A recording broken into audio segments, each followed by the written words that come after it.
minorities and on women. Now, if the effect of the government's policy is as it says in the British Medical Journal, surely the government needs to think again. And it also says all wars cause human rights violations, and the war on drugs is no different. Criminally controlled drug supply markets lead to appalling violence, causing an estimated 65,000 to 80,000 deaths in Mexico in the last decade. That's just an extraordinary death toll, and it's one that surely we should not ignore. I want to focus, Madam Deputy Speaker, on the number of people who die through drug misuse. We heard earlier that a third of European deaths are in the UK. 10 families are bereaved every single day as a result of drug use. That could be a loved one of any of us in this chamber. And if we think that government official policy is perhaps contributing to that, and that is my argument that it is, we need to think again. In 2015, the numbers of deaths were up by over 10%, the previous year by over 14%, the previous year to that by nearly 20%. This is a shocking failure of official policy. Deaths from heroin doubled between 2012 and 2015. Thank you. One interesting aspect about reducing the harms from intravenous drug use, in particularly heroin, which the Honourable Gentleman just mentioned, is considering the use of safe and hygienic facilities for intravenous drug users in a non-stigmatic environment. And Glasgow is currently piloting this solution in the city. And perhaps it's worth noting in this debate that that is an option that we should be looking at and noting the results of that with interest. Well, I'm grateful for the intervention. I totally agree with the Honourable Member. I was going to come on to mention that in a moment. Let me just quote from Anne-Marie Coburn. I think she's been mentioned in this debate already, and she's from Anyone's Child Project. And she says, "I invite the Prime Minister to come and stand by my daughter's grave and tell me her approach to drugs is working." That is a parent of someone who has lost their daughter through the current approach to drug policy.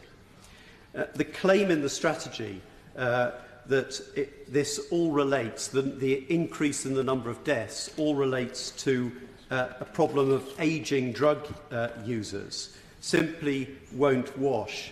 The same demographic is happening across Europe, including in Portugal. They have not seen an increase in deaths as we have seen. So we have to ask the question, why? The deaths per 100,000 of the population are 10 times the rate in Portugal.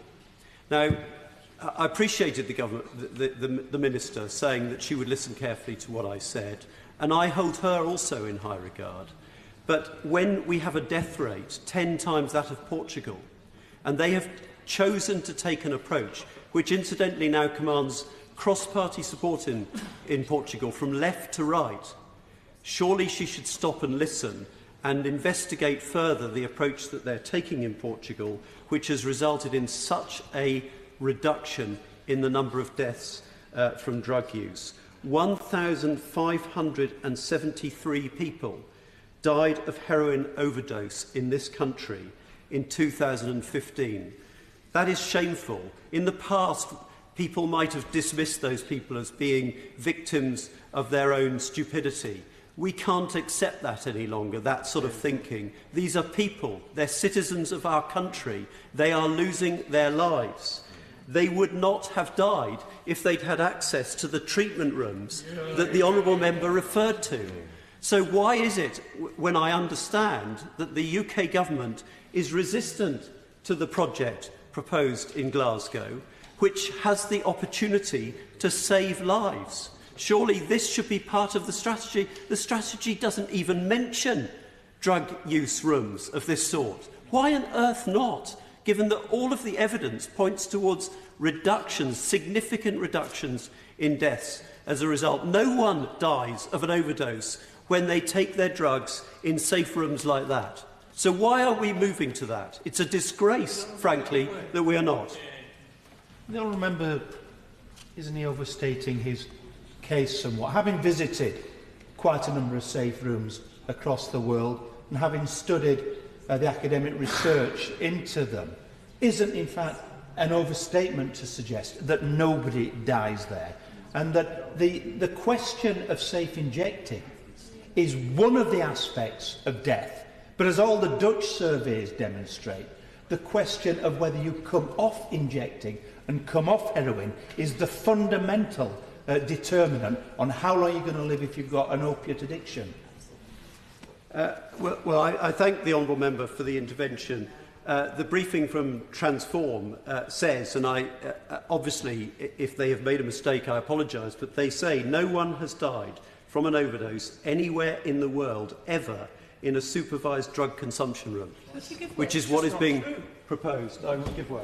I'm grateful to him for giving way because he's making such a powerful case about the importance of having an evidence-based policy. And when it comes to drug consumption rooms, isn't it the case that what they allow us to do is to be able to reach people who would otherwise be very hard to reach, and precisely to, over time, build up trust and bring them into recovery? The purpose of drug consumption rooms isn't just simply to go on handing out drugs to people day after day. It's precisely to reach those hard-to-reach people and bring them into recovery over time. Well, I totally agree with my honourable friend, and I applaud